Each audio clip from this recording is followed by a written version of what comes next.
Chapter physics का light, chapter number 3, ठीक ना?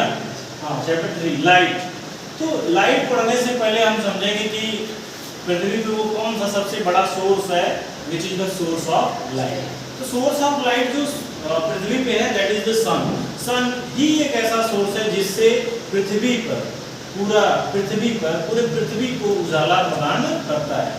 इट मीन्स यही एक ऐसा सोर्स ऑफ एनर्जी है जिसके थ्रू ह्यूमन, जिसकी हेल्प से किसी भी ऑब्जेक्ट को क्या करता है, देखता है, उसको रिकॉग्नाइज करता है, या उसका इमेज अपने मस्तिष्क में अपनी आंख के द्वारा क्या करता है, प्रतिबिंबित करता है।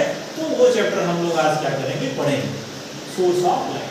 तो सोर्स ऑफ लाइट होता क्या है? सोर्स ऑफ लाइट, तो सोर्स ऑफ लाइट क्या होता है कि एक ऐसा सोर्स, एक एनर्जी का ऐसा सोर्स जिससे लाइट क्या करे, इमिट करे, that is known as the source of light. वो हो क्या सकता है, वो मोमबत्ती भी हो सकती है, वो दिया भी हो सकती है, वो बल्ब भी, हमारा बल्ब भी हो सकता है जो हम घरों में क्या करते हैं, यूज करते हैं। और सबसे बड़ा प्राकृतिक स्रोत किसी को कहें वो सूर्य हो सकता है। तो इसके द्वारा हम समझते हैं कि एक घटना जिसको हम जानते हैं reflection of light, reflection of light के नाम से जानते हैं। तो हम पहले रिफ्लेक्शन ऑफ लाइट पढ़ने से पहले देखेंगे कि इंसिडेंट रे क्या होती है, रिफ्लेक्टेड रे क्या होती है, इंसिडेंट एंगल क्या होता है, रिफ्लेक्टेड एंगल क्या होता है। या पहले हम समझ लेते हैं reflection of light. Reflection of light एक ऐसी फेनोमेना होती है जिसमें कोई रेस क्या करती है, किसी सोर्स से रिलीज होती है, निकलती है और किसी सरफेस पर टकराती है, और सरफेस पर टकराने के बाद पुनः उसी मीडियम में वापस क्या करती है, किसी एंगल पे डिफ्लेक्ट होके उसी मीडियम में वापस चली जाती है। इस फेनोमेना को ही हम क्या बोलते हैं, रिफ्लेक्शन ऑफ लाइट।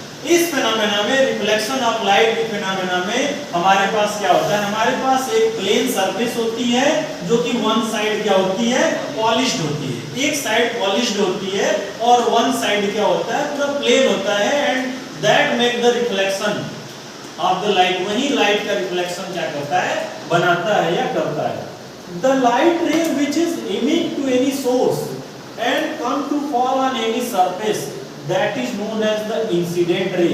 वो रेस जो क्या करती है, किसी सोर्स ऑफ लाइट से निकलती है और किसी सरफेस पे फॉल करती है, उसी को हम क्या बोलते हैं, इंसिडेंट रे के नाम से जानते हैं। जब ये लाइट किसी सरफेस पे फॉल करती है, सरफेस पे फॉल करने के बाद बाउंस बैक होती है, and this phenomena is known as the reflection, and the ray which bounce back, that ray is known as the reflected ray.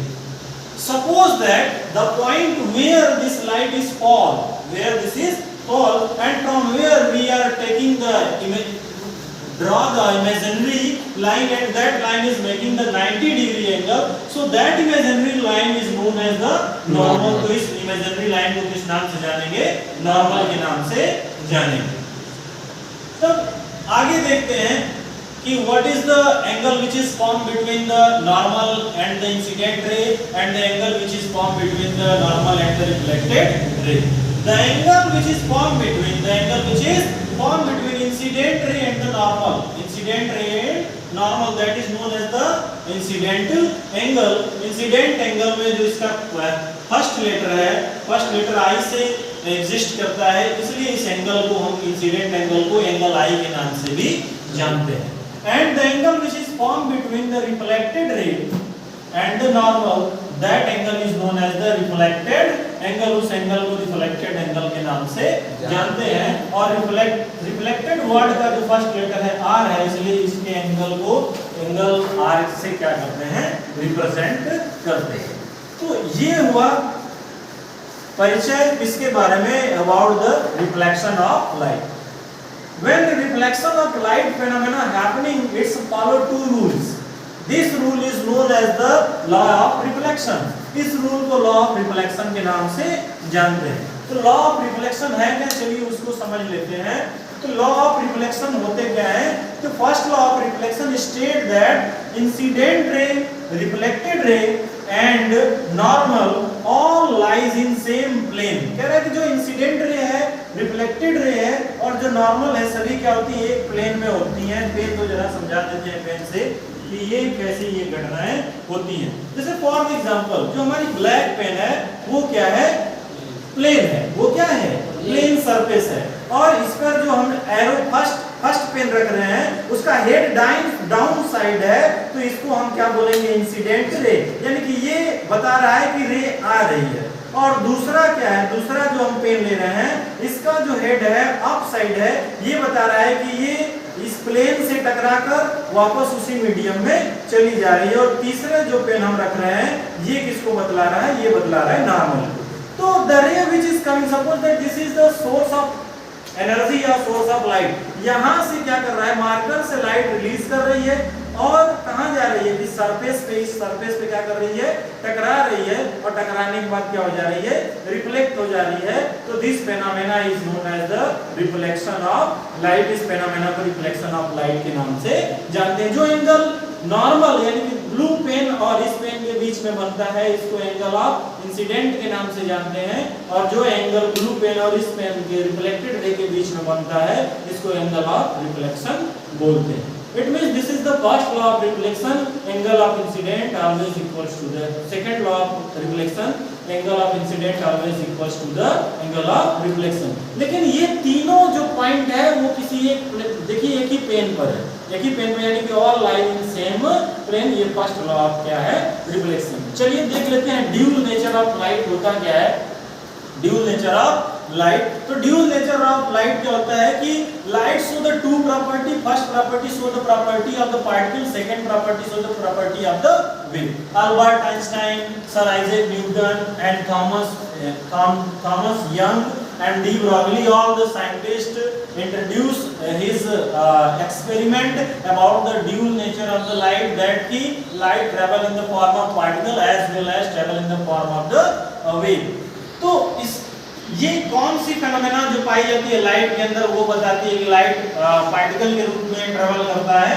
तो जो लाइट होती है उसमें एनर्जी होती है, क्या होती है, एनर्जी, और ये एनर्जी होती है, इस एनर्जी को ई से रिप्रेजेंट करें तो एनर्जी होती है लाइट में एच न्यू, क्या होती है, एच न्यू।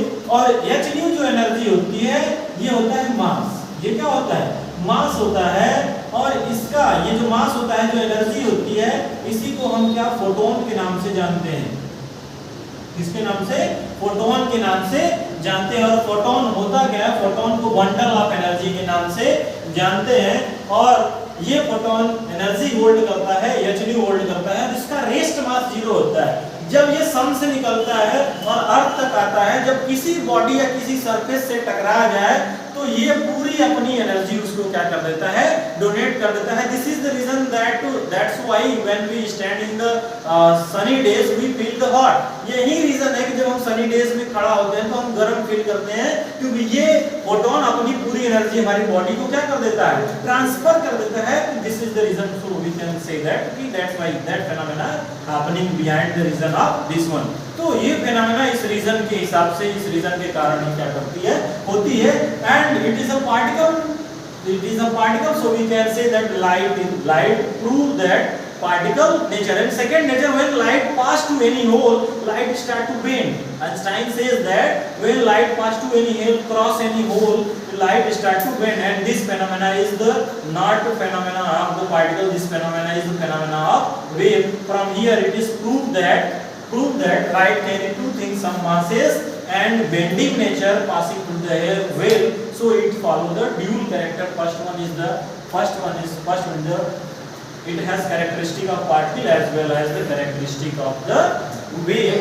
and यहाँ भी समझ लेते हैं कि जो रिफ्लेक्टेड एंगल और इंसिडेंट एंगल आपस में बराबर होते हैं। कि सपोज कर लेते हैं जो इंसिडेंट एंगल है वो 45 या 35 डिग्री है, तो रिफ्लेक्टेड एंगल भी हमेशा क्या होगा, इंसिडेंट एंगल के बराबर होगा, यानी वो भी या तो 35 डिग्री होगा या तो 45 डिग्री होगा।